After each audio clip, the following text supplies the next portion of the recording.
Ya está en los estudios de Canal N Víctor Fuentes, él es economista y jefe del Instituto Peruano de Economía, para hablar sobre el aspecto económico, las movilizaciones, qué tanta pérdida han tenido impacto aquí en nuestro país. Muy buenos días, bienvenido a Canal N. Buenos días, muchísimas gracias por la invitación.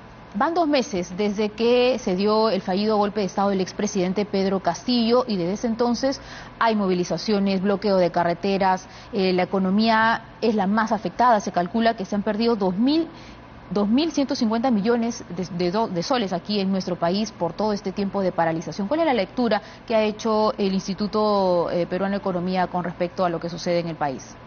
Muchas gracias. En general veíamos una economía que se venía desacelerando, todavía creciendo, pero a menor ritmo, y las protestas que empezaron en diciembre habrían terminado por afianzar esa hipótesis. Habríamos pasado de crecer 2.8 el año pasado a solo 2.6%.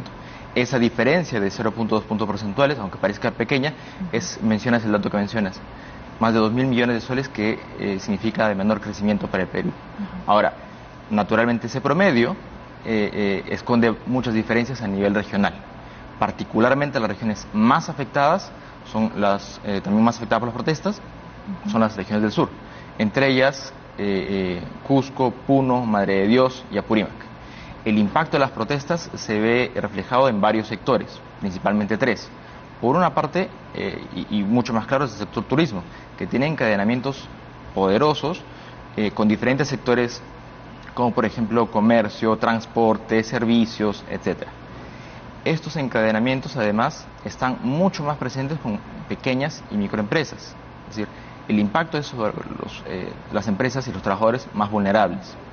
Otro segundo sector que ha venido siendo afectado por las protestas y bloqueos es el sector minería. Un sector que, es importante recordar, no se había recuperado del impacto de la pandemia, es decir, venía creciendo todavía por debajo que en el 2019. Si bien las cifras agregadas parecen repuntar, en realidad se deben al impulso del proyecto Quellaveco, que inició hacia finales del año pasado en Moquegua. Sin embargo, sin considerar el proyecto Quellaveco, la producción se viene desacelerando. Ya los anuncios de posibles cierres y cierres en algunos casos de operaciones como de Las Bambas, Antapacá y Hadley representan más o menos 20% de la producción de cobre en el Perú. Ahora, centrémonos en el estudio también que ustedes han realizado con respecto a que 4 regiones que usted ha mencionado entrarían en recesión. ¿Esto es un condicional o ya se podría decir que sí efectivamente va a suceder eso? ¿Y cuáles nos podría repetir? En realidad tenemos un panorama de alta probabilidad de entrar en recesión en la medida de que el cuarto trimestre para estas regiones habría sido bastante malo.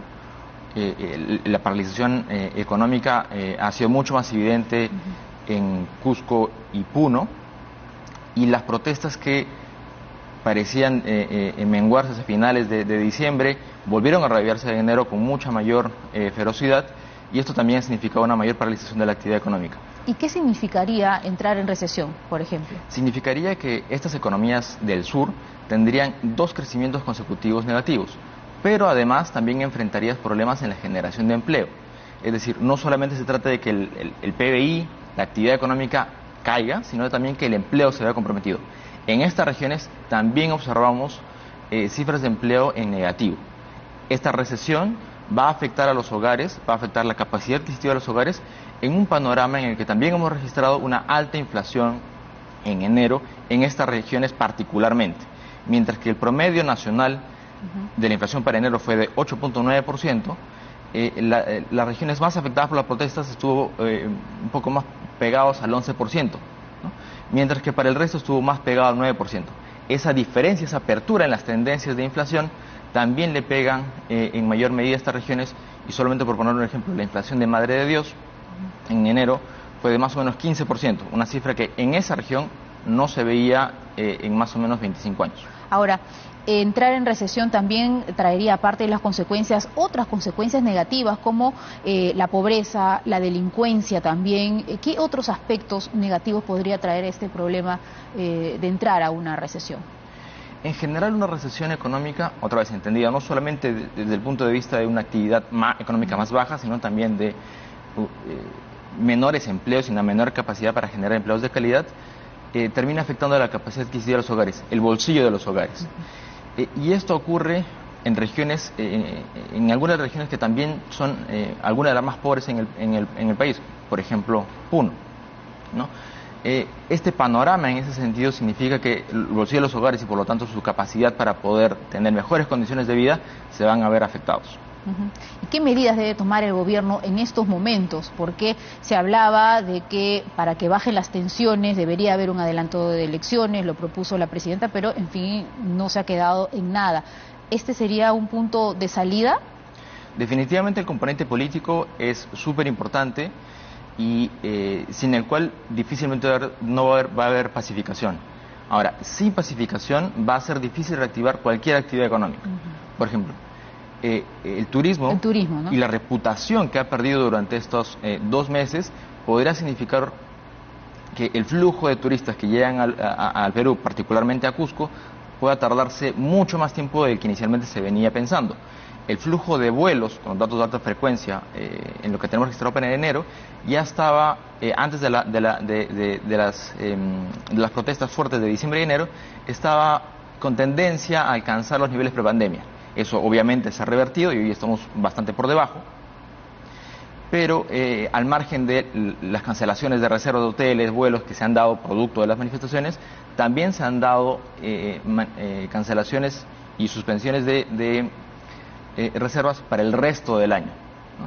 Esa pérdida de reputación significa que reactivar un sector económico que es súper importante para Cusco, para el Perú, para el cual la palabra seguridad es clave, puede tomar un tiempo.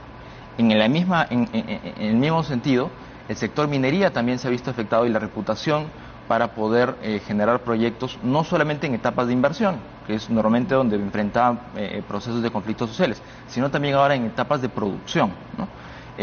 Y eso sin mencionar claramente los impactos tanto en empleo, producción, pero también en ingresos fiscales que podrían servir para cerrar otras brechas sociales. Pero se habla de que el tiempo que se estima en que el Perú se recupere podría tardar entre 1 y 2 años, ¿no? Y esto a partir de que salgamos de esta crisis, que todavía estamos.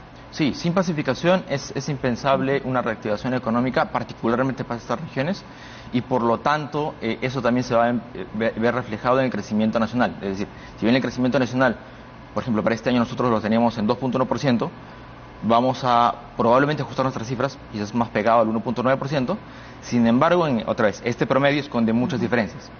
En esas buenas diferencias, probablemente las regiones del sur estén un poco en peor condición. Ajá. Entonces se hablaba del adelanto de elecciones que podría ser una salida, pero también hay otras voces que dicen que renuncie la presidenta Dina Boluarte. ¿Qué aspectos positivos o negativos traería, por ejemplo, una eventual renuncia de la presidenta? En general, pensando para el 2023, un año de elecciones es un año de mucha incertidumbre y en general esto, ya sea que termine renunciando o no, va a terminar afectando las perspectivas de inversión de empresas grandes, de empresas pequeñas, incluso pensar en la remodelación, en la construcción de un segundo piso de una vivienda, enfrenta panoramas de incertidumbre porque no sabemos si el empleo va a estar mejor o no. En ese sentido, independientemente de la renuncia o no, un año electoral va a ser difícil y nos va a pegar en cuanto a la confianza que pueda haber para realizar inversiones. Bueno, y finalmente, ¿la pobreza y la desigualdad también han crecido en nuestro país? En realidad, visto desde un panorama de largo plazo, Perú es uno de los países que más ha reducido pobreza y desigualdad, ¿no? Y ahí quisiera hacer referencia a un cálculo que había venido circulando en los últimos días respecto de que supuestamente éramos uno de los países más desiguales del mundo, el cuarto más desigual del mundo. Eso es falso, básicamente por 2 razones. El informe enfrenta fuertes limitaciones que reconocen los propios autores. Solamente por poner un ejemplo, para medir desigualdad utilizan datos tributarios. En el Perú más del 70% de los trabajadores son informales y por lo tanto no tributan. Por lo tanto, las estimaciones que se realizan sufren algunas complicaciones. Por otra parte, el estudio combina datos del 2021 para varios países y del 2020 para otros varios, en realidad para la mayoría. Entre esos países está Perú. Ya claramente el dato del 2020 está afectado por la pandemia. Por lo tanto, la comparación no es adecuada. Una mirada alternativa le ofrece datos del Banco Mundial, por ejemplo, y sí se observa una clara disminución de la desigualdad y de la pobreza. Claramente persisten retos y brechas importantes, como por ejemplo el alto nivel de pobreza en Puno, Huancavelica, Cajamarca, etcétera. Sin embargo, es importante reconocer los avances que se han dado en estos años. Pero estos avances podrían tener un problema si es que seguimos en esta situación. Claramente, y demuestra la importancia del crecimiento económico para poder generar empleos de calidad y por lo tanto disminuir pobreza y también apuntar a disminuir desigualdad. Pero como usted señala, crecimiento con seguridad y paz social. De otra forma no vamos a poder hacerlo. Muchísimas gracias por esa entrevista, por venir a Canal N. Muchísimas gracias, que tengas buen día. Conversábamos con Víctor Fuentes, economista y jefe del Instituto Peruano de Economía. Son las 7:54 de la mañana. Pausa. Nota. Vamos.